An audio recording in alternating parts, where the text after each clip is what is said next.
Hello everyone, welcome to Medlab success. यह है आपका नया मेडिकल स्टडी हब। यहाँ हम सिर्फ नोट्स नहीं पढ़ेंगे, मैं आपको सब सिंपलर वे में समझाऊंगी। अलग अलग बुक्स का कंप्लीट एक्सप्लेनेशन होगा, साथ ही सारे सब्जेक्ट के लेक्चर्स और प्रैक्टिकल्स भी प्रोवाइड करूँगी। मेरा एम है कि आप टॉपिक को सिर्फ रटे नहीं, समझे अच्छे से, जिससे एग्ज़ाम में याद करने में कोई प्रॉब्लम ना आए। So let's start study smart and easily। तो आज का जो हमारा टॉपिक है वो है introduction to medical technology, role of medical laboratory technologist, ethics, responsibility, safety measures and first aid. तो बेसिकली जो ये टॉपिक है हमारा आज का, ये बायोकेमिस्ट्री का BMLT का फर्स्ट ईयर का फर्स्ट टॉपिक है। तो इसके अंदर हमें यही पढ़ना है कि मेडिकल टेक्नोलॉजी क्या होती है, थोड़ा बहुत इसके बारे में पढ़ेंगे। उसके बाद लेबोरेटरी टेक्नोलॉजिस्ट के क्या क्या रोल्स होते हैं, उसके क्या एथिक्स होते हैं, उसके ऊपर क्या क्या रिस्पॉन्सिबिलिटीज़ होती हैं, और उन्हें जब टेस्ट वो करते हैं उस समय क्या सेफ्टी मेजर्स लेने चाहिए, वो हम इसमें पढ़ेंगे। प्लस फर्स्ट एड के बारे में पढ़ेंगे। तो जो मैं आपको नोट्स दूंगी, पहले तो मतलब ये एग्ज़ाम रेडी नोट्स हैं, तो बस एक बार समझो अच्छे से, उसके बाद इन्हें पढ़ लेना। दैट्स इट, आपका पूरा टॉपिक कवर हो जाएगा। तो स्टार्ट करते हैं। तो अब हम समझेंगे कि मेडिकल टेक्नोलॉजी होती क्या है। तो ये एप्लीकेशन होती है साइंस और टेक्नोलॉजी की, डायग्नोस, ट्रीट और डिजीज़ से प्रिवेंट करने के लिए। हम ना इसमें लेबोरेटरी टेस्ट, मेडिकल इंस्ट्रूमेंट और एडवांस टेक्निक के साथ काम करते हैं। और ये जो मेडिकल लेबोरेटरी टेक्नोलॉजिस्ट होते हैं, ये प्रोफेशनल ट्रेंड लोग होते हैं जो कि टेस्ट डन करते हैं। अब हम जानेंगे मेडिकल लेबोरेटरी टेक्नोलॉजिस्ट के बारे में। ये ट्रेंड हेल्थ केयर प्रोफेशनल्स होते हैं जो कि टेस्ट डन करते हैं लेबोरेटरी में। अब ऐसा है ना कि हमारी बॉडी पूरी सेल से बनी हुई है, तो हमारी बॉडी का कोई सा भी पार्ट क्यों ना हो, कोई सा भी फ्लूइड क्यों ना हो, स्मॉल सेल से लेके बिगर टिश्यू तक या कोई सा भी फ्लूइड, सब के सब हम टेस्ट कर सकते हैं। इन्हें टेस्ट करने से हमें बीमारी का पता चलता है, हम बीमारी को ट्रीट कर सकते हैं और बीमारी से बचाव कर सकते हैं। इसीलिए हम टेस्ट करते हैं, और ये टेस्ट सारे टेस्ट करने वाले होते हैं टेक्नोलॉजिस्ट। सिंपल वर्ड्स में हम कह सकते हैं कि जो डॉक्टर की डायग्नोसिस रहती है वो हमारे रिजल्ट के ऊपर बेस्ड रहती है। मतलब जो मेडिकल लेबोरेटरी टेक्नोलॉजिस्ट हैं वो बैकबोन है मॉडर्न हेल्थ केयर की। अब हम जानेंगे कि एक लेबोरेटरी टेक्नोलॉजिस्ट के कहाँ कहाँ पर किस तरह से रोल प्ले करता है। तो सबसे ज़्यादा बड़ा रोल होता है इसका डायग्नोसिस करने में, मतलब बीमारी का पता लगाने में, बीमारी का ट्रीटमेंट करने में, मतलब उसको सही करने में, और उससे बचाव करने में इनका सबसे बड़ा रोल रहता है। और भी अलग अलग जगह पर अलग अलग तरह के काम रहते हैं, जैसे कि डायग्नोस्टिक रोल होता है जिसमें ये टेस्ट परफॉर्म करते हैं blood, urine, stool, CSF, sputum, biopsy samples पर। जैसा कि मैं आपको बता चुकी हूँ कि हमारी बॉडी में कोई सा भी पार्ट हो, वो सारे के सारे सेल से बने होते हैं। तो छोटी सी सेल से लेके बड़े से बड़े टिश्यू तक, बड़े से बड़े ऑर्गन तक, और कोई सा भी फ्लूइड हो हमारी बॉडी का, सबके टेस्ट होते हैं। तो जो ये इन्वेस्टिगेशंस होती हैं, ये टेस्ट होते हैं, वो अलग अलग लेबोरेटरीज़ में होते हैं। जैसे हिमेटोलॉजी में CBC, ESR वगैरह होता है, बायोकेमिस्ट्री में LFT, RFT, लिपिड प्रोफाइल वगैरह होता है, माइक्रोबायोलॉजी में culture, gram staining, ZN staining, serology में antigen antibody related test, blood bank में ब्लड ग्रुप और क्रॉस मैच वगैरह। पिछले वाले में हमने टेस्ट रिलेटेड रोल पढ़े थे, डायग्नोस्टिक रोल्स। इनके अब और 3 रोल्स भी होते हैं। अब 3 फेजेस होते हैं एक टेस्ट को करते समय। हमें जो भी काम पहले कर लेने होते हैं टेस्ट के, वो होते हैं प्री एनालिटिकल। जब हम टेस्ट कर रहे होते हैं उस समय हमें जिन बातों का ध्यान रखना होता है वो होते हैं एनालिटिकल। और जब टेस्ट हो चुका होता है उसके बाद हमें जिन बातों का ध्यान रखना होता है वो होते हैं पोस्ट एनालिटिकल। तो इनके जो प्री एनालिटिकल्स रोल होते हैं, टेस्ट को करने के पहले जो काम इन्हें ध्यान रखने होते हैं वो होते हैं कि अब ऑब्वियस है कि टेस्ट करना है, तो ऐसे खाली चीज़ पे तो टेस्ट करोगे नहीं, कोई ना कोई सैंपल होगा, तो आप सैंपल लोगे। तो कलेक्शन ऑफ सैंपल इनका पहला रोल होता है प्री एनालिटिकल में, जिसमें इन्हें वे देखना होता है कि किस वे में ये कलेक्ट कर रहे हैं। वेनिपंचर, कैपिलरी सैम्पलिंग कर रहे हैं, अलग अलग तरह से सैंपल लेते हैं और अलग अलग सैंपल्स लेते हैं। उनकी करेक्ट लेबलिंग होनी चाहिए, नेम, आईडी, डेट, टाइम ये मेंशन होना चाहिए सैंपल पर। सैंपल की ट्रांसपोर्टिंग सही होनी चाहिए, लीकेज वगैरह ना हो, और सैंपल की क्वालिटी अच्छी होनी चाहिए। कहीं सैंपल ख़राब तो नहीं हो गया, या सैंपल हीमोलिसिस तो नहीं हो गया। हीमोलिसिस का मतलब होता है ब्रेकडाउन ऑफ आरबीसी, मतलब यहाँ पे आरबीसी का ब्रेकडाउन हो जाता है और हीमोग्लोबिन बाहर आ जाता है। या लाइपेमिया तो नहीं हो गया। लाइपेमिया मतलब हो जाता है कि जो फैट का कॉन्सेंट्रेशन होता है वो बढ़ जाता है ब्लड में। तो ये जो चीज़ें हैं हम आगे की क्लासेस में डिटेल में समझेंगे जब ये टॉपिक आएगा। बाकी अब हम बात करते हैं एनालिटिकल रोल्स की। तो ड्यूरिंग टेस्टिंग हमें जो इंस्ट्रूमेंट होते हैं उन्हें सही से ऑपरेट करना होता है, पिपिटिंग और मिक्सिंग सही से करनी होती है, कंट्रोल सही से लगा देना होता है और एक्यूरेटली और प्रिसाइजली काम करना होता है, जिससे टेस्ट रिजल्ट्स में गड़बड़ी ना हो, और क्वालिटी का भी ध्यान रखना होता है। अब आती है पोस्ट एनालिटिकल रोल्स की बारी। अब हमने प्री एनालिटिकल्स पढ़ा था, हमें टेस्ट के करने के पहले क्या क्या बातों का ध्यान रखना होता है। यही कि आईडी वगैरह मेंशन सही होनी चाहिए, सैंपल सही होना चाहिए। फिर हमने एनालिटिकल रोल पढ़ा कि जब टेस्ट कर रहे होते हैं तब हमें मशीन वगैरह का ध्यान रखना चाहिए, एक्यूरेटली काम करना चाहिए। उसके बाद जब सारे टेस्ट हो गए उसके बाद के काम पढ़ेंगे हम, मतलब उसके बाद क्या क्या काम रहते हैं एक लैब टेक्नीशियन को।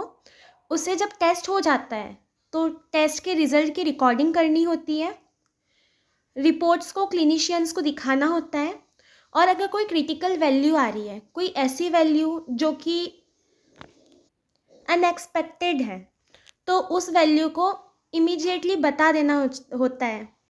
बट एक टेक्नीशियन के लेबोरेटरी मैनेजमेंट रूल्स के बारे में पढ़ेंगे।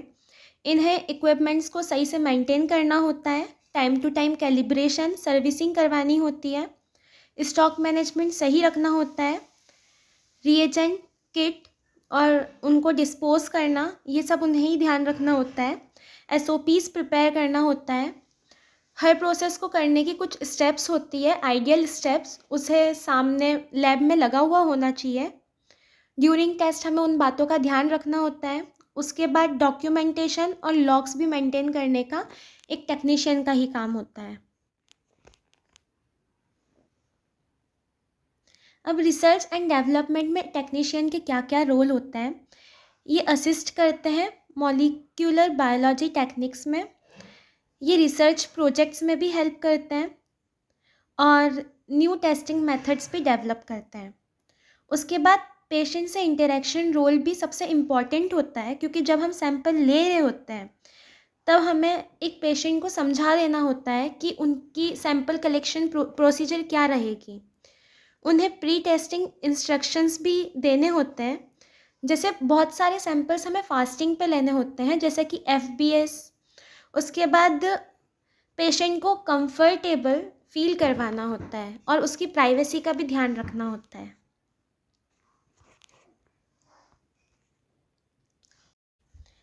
अब हम रिस्पॉन्सिबिलिटीज़ जानेंगे एक टेक्नोलॉजिस्ट की।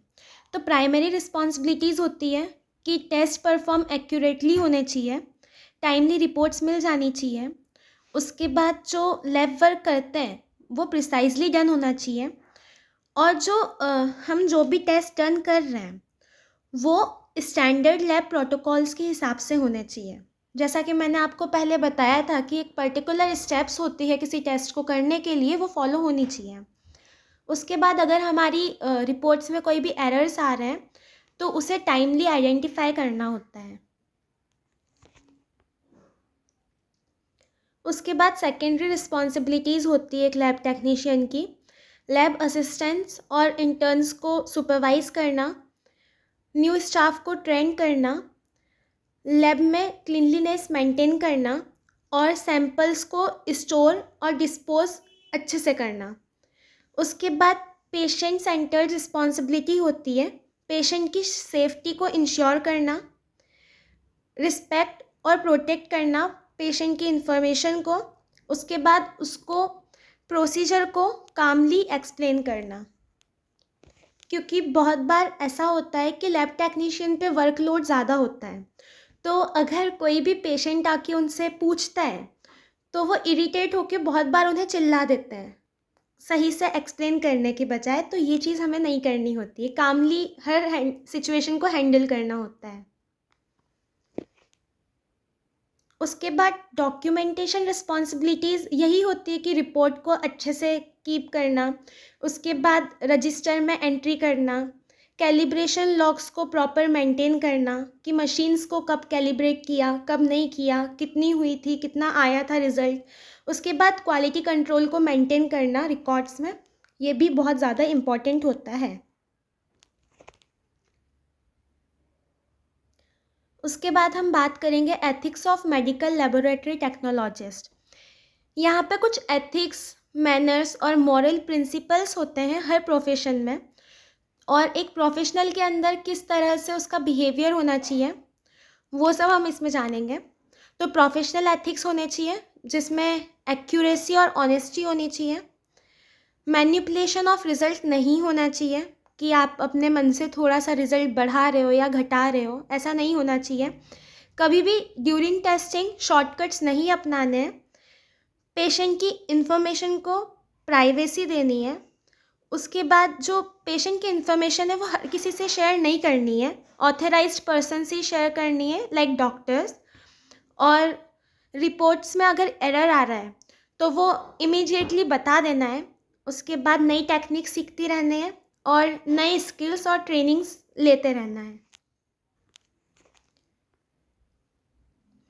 उसके बाद बात करेंगे हम पर्सनल एथिक्स की।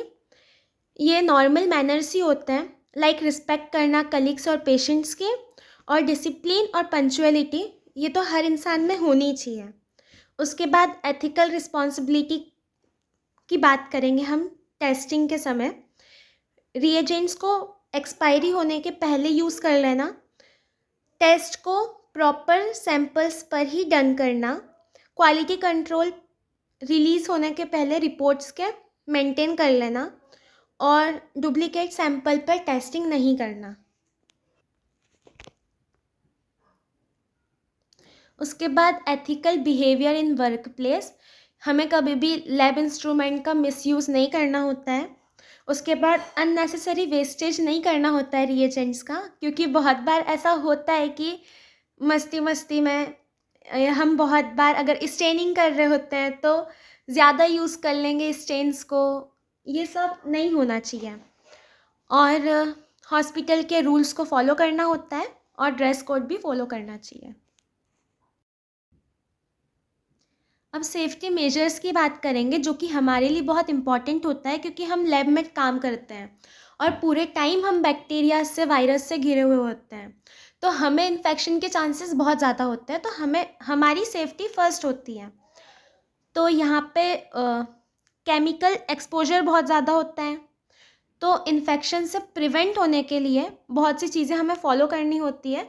तो सबसे पहला है कि हमें पीपीई वियर करके रखना होता है, पर्सनल प्रोटेक्टिव इक्विपमेंट, जिसके अंदर आता है lab coat, gloves, mask, goggles and footwears.